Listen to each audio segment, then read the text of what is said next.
Saludo a la doctora María Amparo Casar a estas horas en su juicio, como siempre. Doctora, ¿cómo estás? Bienvenida. Aquí lista para tus preguntas. Primero, rápidamente, es una bola al jardín central de rebotes. Ya pegó de hit, pero recógela y lánzala otra vez al cuadro. A ver. El tema del escándalo que comentábamos con el secretario de Relaciones Exteriores, Luis Videgaray, que previamente comentamos con el propio Jorge Castañeda, la confrontación que surge entre ambos. Jorge Castañeda también fue secretario de Relaciones Exteriores. Bueno, sabe el tema, conoce la relación. Conocedor, sí. Claro, y toda la información que hemos dado. Mira, en primer lugar te felicito porque la verdad haces honor a cómo se llama tu noticiero, todas las noticias y todas las voces, ¿sí? Esto es una cosa como derecho de réplica, en fin, dos puntos de vista. Yo no diría que el punto de vista de Luis Videgaray es oficialista, no lo diría así. Coincido con Luis Videgaray que muchas veces no sabemos, y eso sí podría yo cargárselo a la Secretaría de Relaciones Exteriores. Esta información que te acaba de dar debería de haber estado en todos los medios. Si algunas de las llamadas fueron esta mañana, debería de estar en los medios electrónicos, en las cosas online y en los twitters. Toda esta información que nos da Videgaray, no la pongo en duda, pero para eso tenemos verificado, para verificar toda esta información. Y pues si todo esto que nos dice Luis Videgaray, el canciller, es cierto y no tiene por qué no ser cierto, pues mi punto de vista cambia. De repente dices, bueno, solamente una condena de decir, oye, México condena esta política migratoria, me parece insuficiente, porque aunque tenga razón Luis Videgaray, es el 1%, eso lo dijo en un cortecito que pasaste tú, ¿no?, en la entrevista que le hiciste. Sí. No importa que el 1% nada más sea de los niños. Así fuera uno. Tendríamos que estar también hablando por los niños centroamericanos, porque esos niños centroamericanos cruzaron nuestro territorio, pero pues está haciendo precisamente todas las cosas que Castañeda está exigiendo.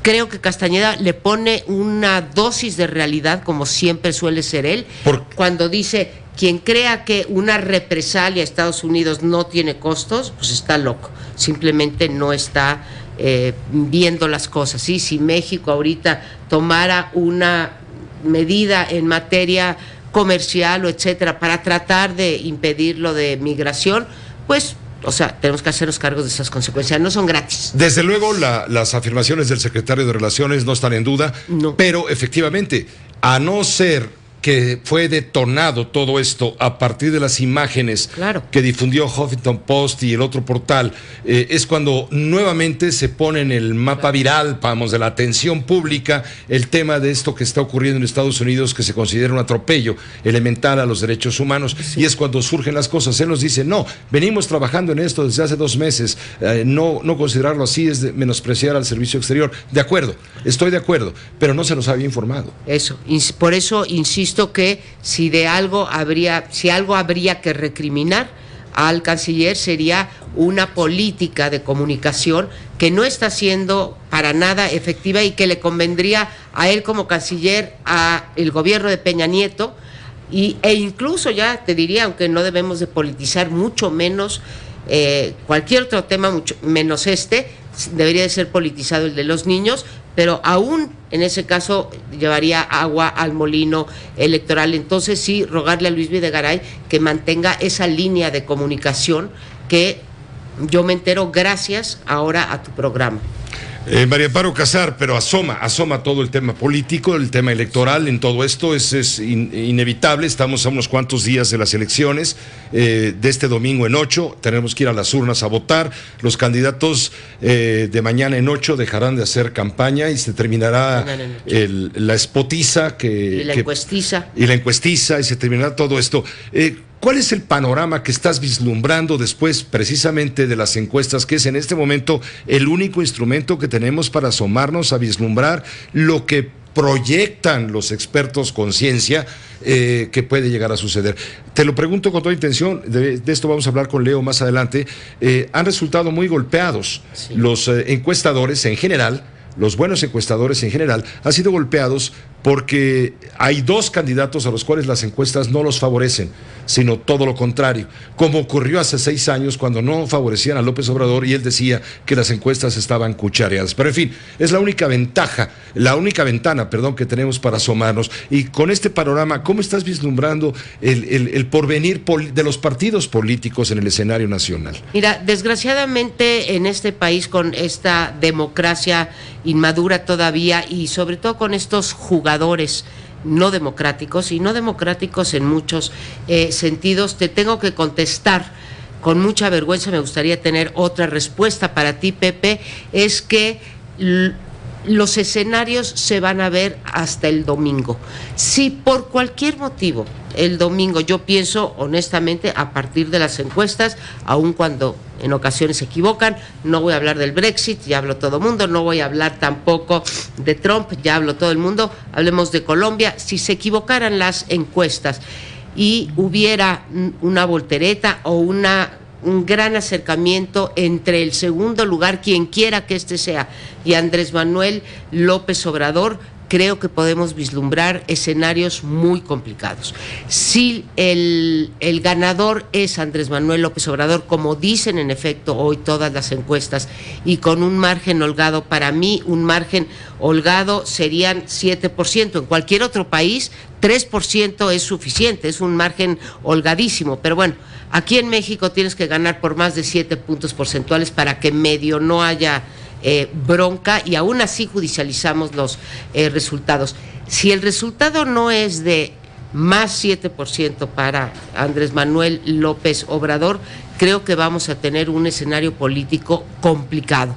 Escribía yo el otro día 3 posibles escenarios, Pepe.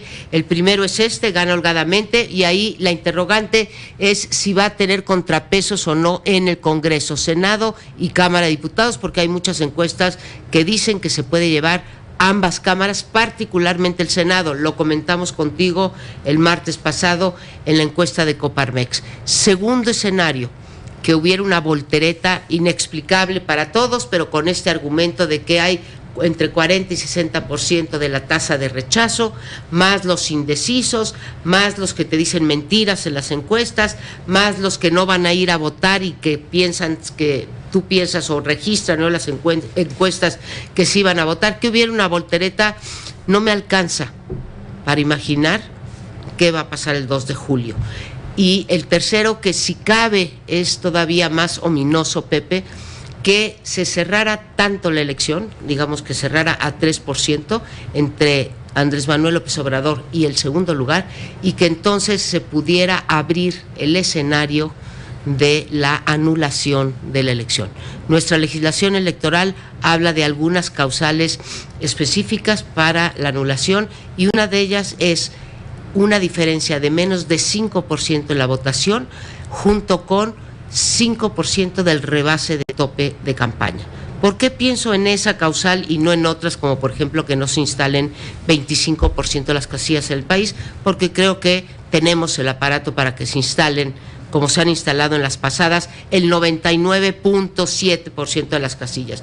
Entonces, la única causal realmente específica es la del rebase de los topes de campaña, si hay una diferencia de menos de 5% entre el primer lugar y el segundo.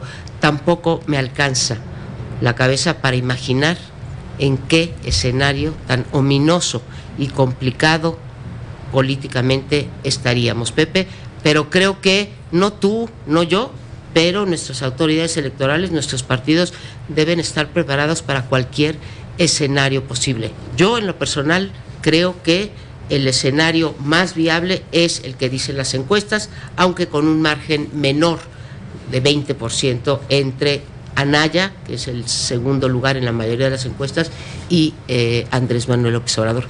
Pero a saber, como diría.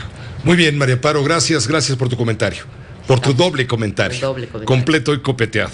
Gracias, María Amparo Casar. A estas horas le digo a usted, todavía en su juicio, es obvio.